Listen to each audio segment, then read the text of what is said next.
¿Qué tal, María? ¿Cómo estás? Mucho gusto. Muchas gracias por la invitación. Un gusto tenerte por aquí. Oye, y para empezar, pues me gustaría que antes de que empecemos a hablar de estos temas a los que te dedicas, pues que nos cuentes quién es Armando. Claro que sí, con mucho gusto, María.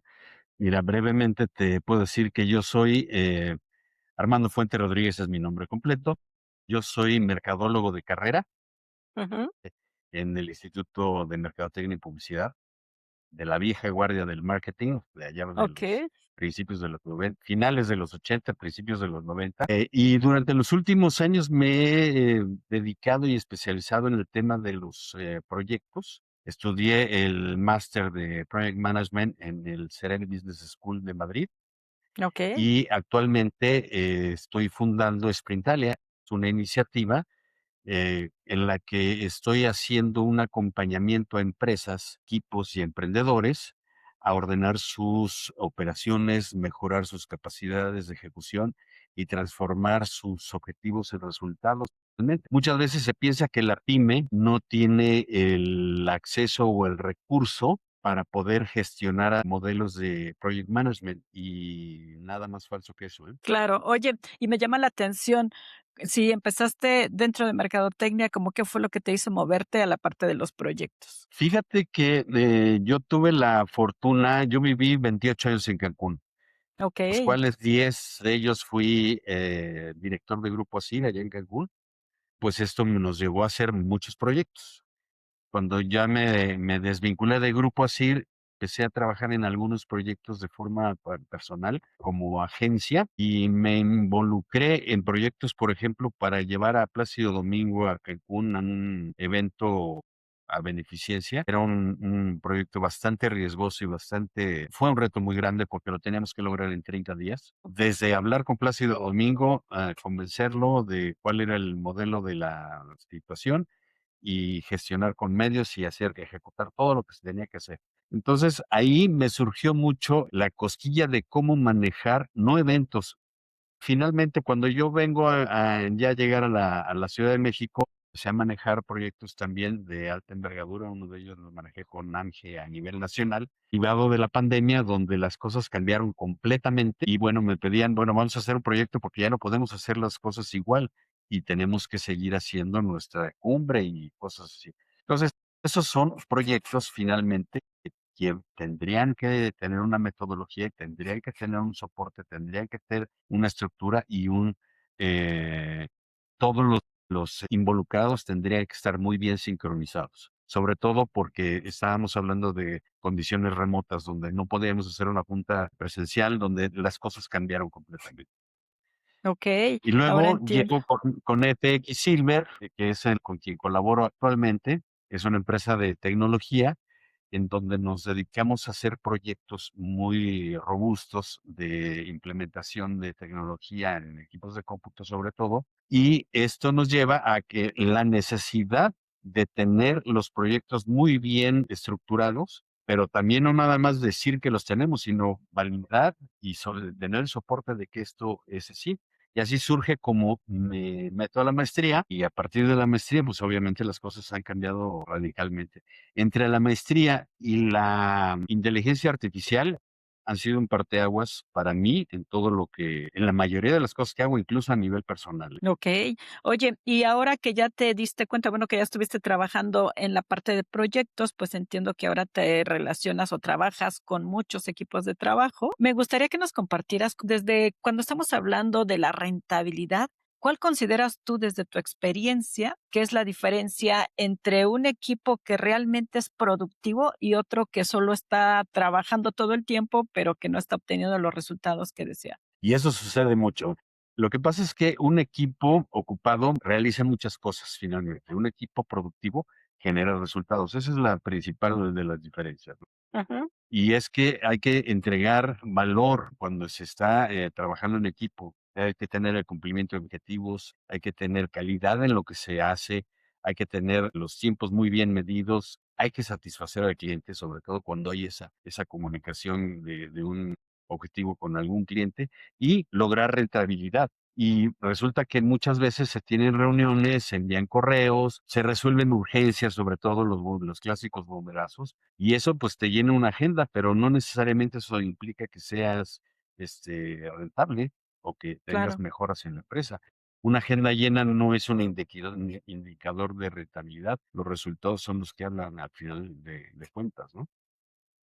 claro. Y Sí, muchas oye, veces en las empresas se tiene lo que le llaman la juntitis, o por un lado la juntitis donde para todos se reúnen, o la otra que tienen micromanagement, donde el jefe quiere revisar absolutamente todo, hasta un correo, si está bien mandado o qué está redactando para mandarle un correo de una iniciativa a un cliente o un reporte a un stakeholder, lo que quieras, lo tiene que revisar el cliente, si no, no se va. Y entonces se crean embudos y entonces se deja de ser rentable. claro, como que en lugar de que te ayuden a que fluya la información, estas personas se convierten como en esos, como bien lo dices El tú, en bloqueo, esos cuellos de botella, ¿no? así es. Oye, ¿y a qué crees que se deba esos problemas que se van enfrentando los equipos con respecto a la ejecución? A la falta de trazabilidad, por un lado, que eso es importante tener muy bien visualizado, tener establecido qué es lo que definimos como terminado. Ajá. Establecer los objetivos o el alcance, establecer a través de qué metodología lo vamos a hacer, quiénes se están involucrando, que es hacer incluso una RACI simple, no necesitas algo muy sofisticado, y sobre todo definir qué es el entregable terminado. Muchas veces ese es el gran problema. Le damos muchas vueltas y no, ahora quítale esto, ahora ponle esto. Bueno, definamos cuándo es el momento que ya esto lo definimos como terminado y pasamos a la siguiente cosa, ¿no? Oye, y ahorita que dijiste sobre la RASI, yo creo que entre las empresas más grandes sean, pues les cuesta más trabajo elaborar esa RASI, ¿no? Es un reto, porque incluso no sé si te ha pasado, pero cuando un corporativo, una empresa mediana, de repente ve una RASI, lo primero que dice, ¿qué es esto? No, no, o sea, es burocracia. Oye, en proyectos sabemos que es una RASI, pero explícanos para que cualquier persona que nos escuche entienda de qué estamos hablando. En términos llanos, la RACI es la matriz donde nosotros vamos a establecer qué se va a hacer, que es nuestro backlog, y quiénes lo van a hacer y qué rol van a jugar. Y ahorita vamos a entrar un poquito al tema de las pymes en ese sentido. ¿Qué rol va a jugar cada uno de los participantes de acuerdo a lo que hay que lograr hacer? Y entonces, por ejemplo, podemos tener Gracias. al responsable, No, te digo gracias por la explicación. eh, Eh, tenemos al responsable, tenemos al que es el que ejecuta finalmente la acción o la tarea, tenemos al accountable, que es el que finalmente va a ser el que tenga el control de la tarea en general. Hay personas que solamente hay que informar y darle salida a esa parte. Y con esa matriz lo que se logra hacer es precisamente establecer cuáles son los roles para poder evitar los bloqueos y al final llegar a una junta, pero ya con las cosas perfectamente acomodadas, no al contrario, de llegar a una junta y ahora teníamos que hacer esto, pero ¿quién se encargó? Pues es que nada más se lo dijiste a todos, pero nadie sabe quién realmente se tenía que ser responsable de eso. Fíjate que eso me ha funcionado muchísimo en diferentes organizaciones donde justo cuando no está bien definida esa matriz de roles y responsabilidades, como que nadie se hace responsable. Siempre decimos, si decimos que todos somos responsables, nadie es responsable. Sin embargo, Es correcto. cuando tenemos bien claro y bien definida esa matriz de roles y responsabilidades, cada quien sabe qué es lo que tiene que hacer, cuándo lo tiene que hacer y cuándo lo tiene que entregar. Entonces, definitivamente estoy de acuerdo contigo en que eso nos ayuda a tener una visión más clara de lo que se tiene que hacer dentro del proyecto. Y eso evita muchos retrabajos que finalmente, retrabajos en términos financieros, cuesta mucho dinero. Exacto. Oye, y sé que escribiste un libro que se llama Que los sueños no se cumplen solos. Y me gustaría saber qué fue lo que te llevó, te conectó para que le pusieras ese nombre a tu libro. Sí, claro. Mira, el libro se llama ¿Por qué todo se queda en sueños? Y Okey, es una iniciativa precisamente de que todo, de la primicia que yo tengo, incluso en Sprintalia lo puse como primicia del espíritu de la empresa. Todo en la vida es un proyecto, absolutamente todo en la vida es un proyecto. Y entonces muchas veces queremos, desde el ámbito personal hasta el ámbito, pasando por el ámbito de pareja, amistades, colegas de trabajo o ya en términos empresariales, queremos lograr algo, pero no sabemos ni siquiera por dónde empezar. Y entonces, cuando tú estructuras todo esto a través de 3 pilares, que es, por principio, tener muy claro qué quieres hacer, establecer hacia dónde quieres lograr y cómo lo vas a hacer. Y en esos 3 pilares juega algo bien importante, que es la autoimagen. Y esto no lo estoy inventando yo, ni mucho menos. Hay un libro que se llama Psicocibernética, que habla precisamente acerca de la autoimagen y de cómo funciona el cerebro en ese sentido, para que nosotros podamos educar a la mente a crear una autoimagen poderosa, resiliente y proactiva. Okey. Entonces, con esos ingredientes tú se los metes a un proyecto y no hay manera de que el proyecto se quede en un cajón.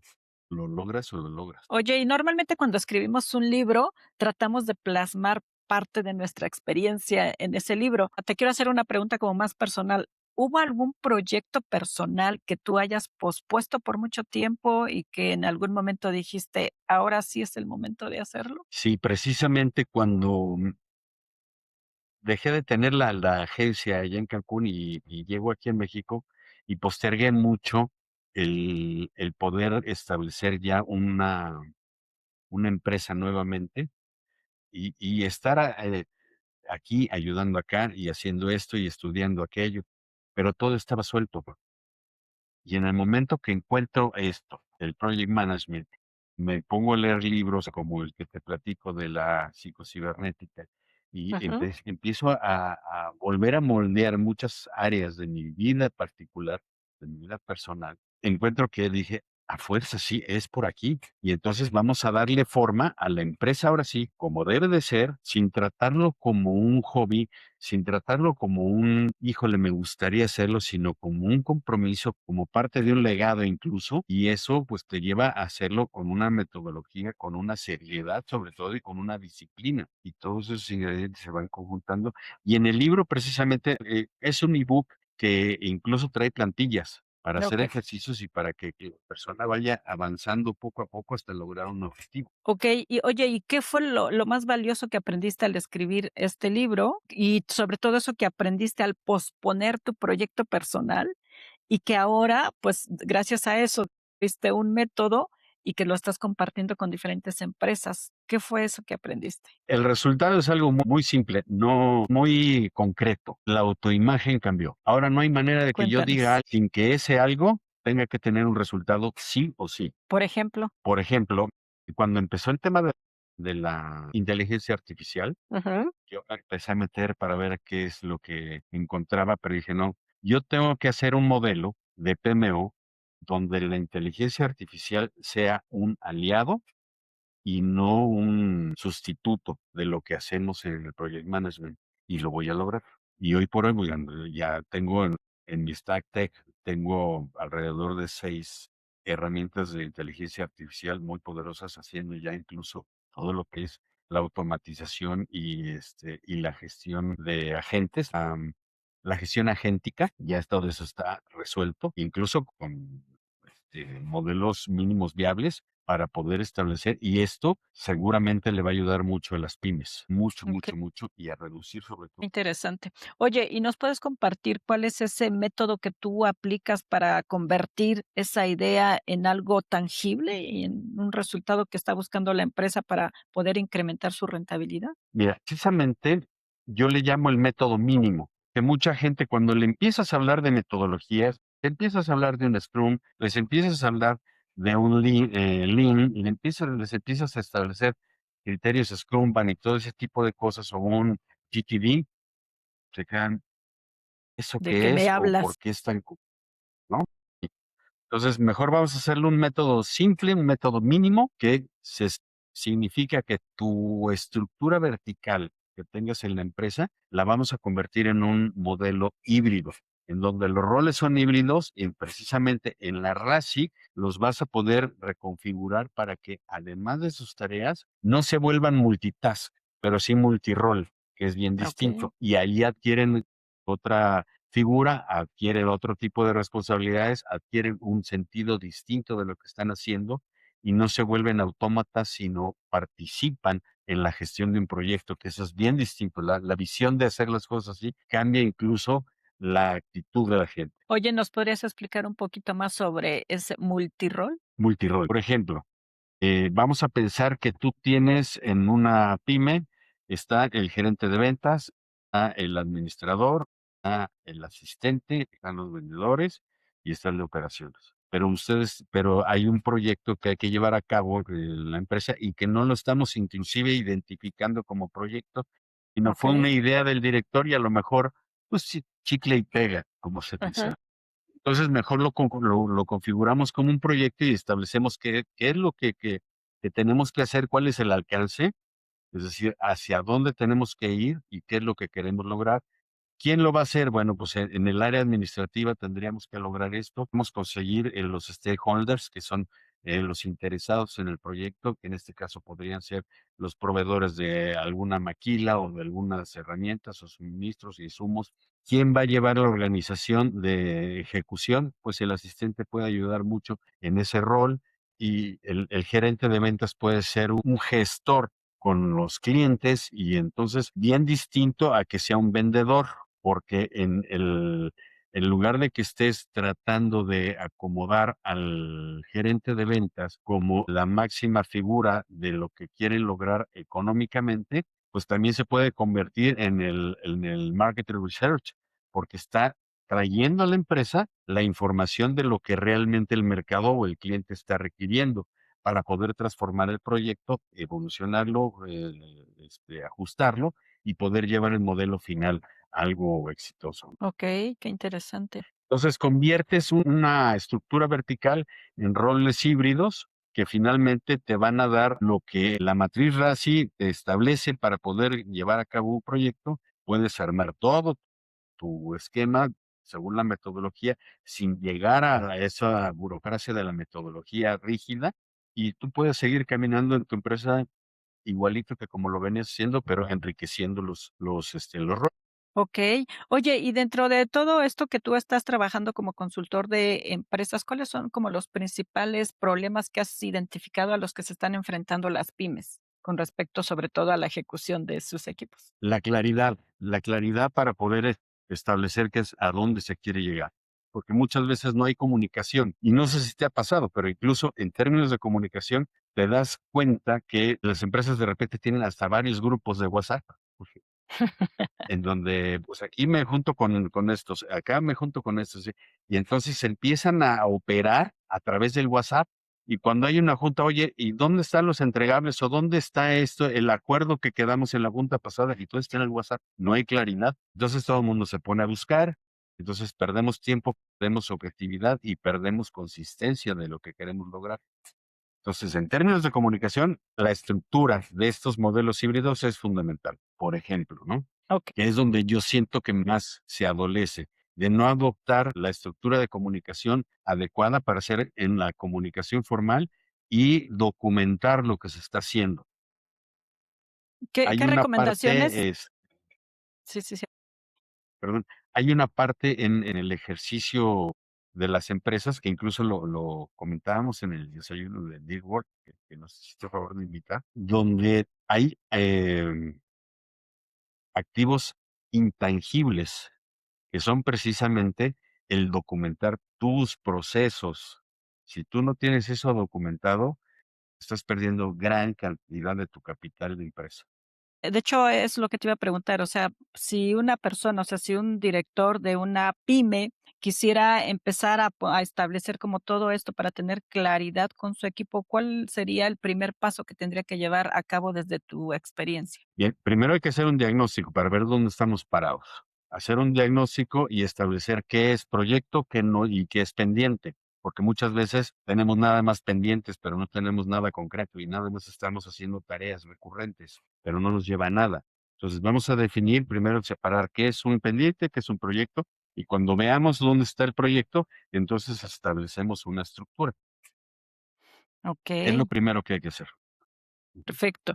Y normalmente tú estás trabajando con diferentes equipos, o más bien, ¿cómo ha cambiado tu experiencia desde que tú empezaste a trabajar en proyectos? ¿Cómo ha cambiado la forma en la que lideras los proyectos y las personas? Muchísimo, muchísimo, porque incluso he tenido sí ha habido fricción, sobre todo, porque la conciencia y la cultura de la documentación de lo que haces, a muchas gentes le dan mucha flojera. A mucha gente se le hace burocracia, eso, ¿no? Pues ya te dije lo que hice, ya te lo mandé en un mensaje de voz en el WhatsApp, así no funciona. Esa ha sido la fricción más recurrente que he tenido, y sobre todo, incluso ha habido bromas de decir: "Es que eres don Procesitos". Digo: "Pues que no soy yo, es que así es mi tema. Hay que establecer procesos y hay que documentarlos. Oye, de hecho, Si no ahorita hay que dijiste trazabilidad en lo que haces, te pierdes bien rápido". ahorita que comentaste de que a la gente no le gusta llenar documentos, yo doy clases de gestión de proyectos y justo cuando les Ujú. estoy compartiendo algunos documentos que se pueden llenar para poder llevar el control de nuestro proyecto, me dicen eso. Oye, María, pero ¿por qué se tienen que llenar tantos documentos? ¿O voy a trabajar o voy a llenar documentos? Y les digo, sí, o sea, no es necesario que llenes todos los documentos. Yo te estoy dando así como todo lo que del panorama completo. Tú vas a elegir de acuerdo a tu proyecto cuáles son los documentos que van a aplicar y cuáles no. Sin embargo, pues siempre se necesita que tengas claridad sobre ese proyecto y sobre cada proceso que estás llevando a cabo, pues para que tengas un mejor resultado y en un mejor tiempo. Y sobre todo, que cuando hayas terminado el proyecto y se presente otro de que sea similar a ese, tú puedas regresar a esa documentación y puedas decir, oye, ¿qué hicimos aquí y cómo puedo aplicarlo a este nuevo proyecto? Entonces, sobre todo para eso es para lo que me funciona a mí el poder documentar los proyectos. Es fundamental, porque ya creas un knowledge base y entonces evitas retrabajos, evitas tiempo de prueba y error, sino ya te vas a la segura y puedes escalar tus proyectos incluso. Exacto. Y eso es magnífico. Con un cliente, yo tengo la disciplina de que cada mes revisamos la bitácora de sus agentes de servicio, y sobre Ujú. los resultados de la bitácora de los agentes, lo que hacemos es un depurado de qué fue lo que pasó el mes pasado contra lo que pasó hoy en términos de casos, y sobre de ello le hacemos artículos de knowledge base y los subimos a su plataforma para que ya se quede como una solución recurrente. Y se han evitado Excelente. muchísimos dolores de cabeza de que le sigan hablando a la gente para el mismo problema de cada 2 meses, sino que ya incluso un usuario puede resolver sin necesidad de la gente. Okey, perfecto. Oye, y hace rato comentabas algo, dijiste: "Todo es un proyecto", y lo mismo que aplicamos en las empresas, también lo podemos aplicar a nuestra vida personal. ¿Nos puedes comentar cómo lo has hecho tú? Híjole, en muchas tareas, por ejemplo, yo de chavo me gustaba mucho hacer ejercicio. Okey, Por muchas razones, cuando yo me casé, me fui a Cancún y dejé el ejercicio. Y, yo cuando ya regresé acá a la Ciudad de México, ya divorciado y todo, dije: "Tengo que replantear lo que sí funcionó", entre ellos el ejercicio. okey, Entonces, hacer las disciplinas, sistemático y disciplinado en ciertas cosas te lleva a mejores resultados. Por ejemplo, yo en ese tipo de cosas, me apoyo mucho en Notion. Es una maravilla de herramienta, porque ahí puedes establecer un montón de cosas, tener organizada tu vida laboral, personal y profesional de una manera impresionante. Entonces, ahí empecé yo a establecer, sobre todo identificar dónde estaba yo cayendo en el autoengaño, dónde estaba yo en la autocomplacencia y dónde tenía que mejorar. okey, Ahí vamos jalando muy bien con eso. excelente. Oye, y por último, ¿qué mensaje le darías a un director para que pueda transformar el desempeño de sus equipos? Yo creo que lo primero es dejar de gestionar mediante supuestos. Evitar a toda costa el micromanagement, porque una de las cosas más importantes que puedes tener y más poderosas de un equipo es la autonomía responsable. Si tú haces equipos autónomos responsables, completamente del otro lado. Debe establecer pocas prioridades, hacer visibles esas prioridades y definir para cada una de ellas un responsable, una fecha y pues obviamente un resultado esperado y la trazabilidad, la métrica, dónde empezamos y dónde acabamos. ¿ok? Creo que eso podría ser importante y para todo eso después revisarlo con una cadencia constante, con una frecuencia, y no solamente cuando, por ejemplo, llega una crisis y entonces sí, sácate los documentos para revisarlos, ¿no? Sino si hacemos esto y somos previsores, incluso ahí puedes manejar una matriz de riesgo de una manera muchísimo más limpia, con menos fricciones, donde con cierta periodicidad revisas todas estas variables y te evitas una crisis, definitivamente, ¿no? Y yo creo que el primer cambio no es, por ejemplo, vamos a poner el caso que seguramente tú lo has visto.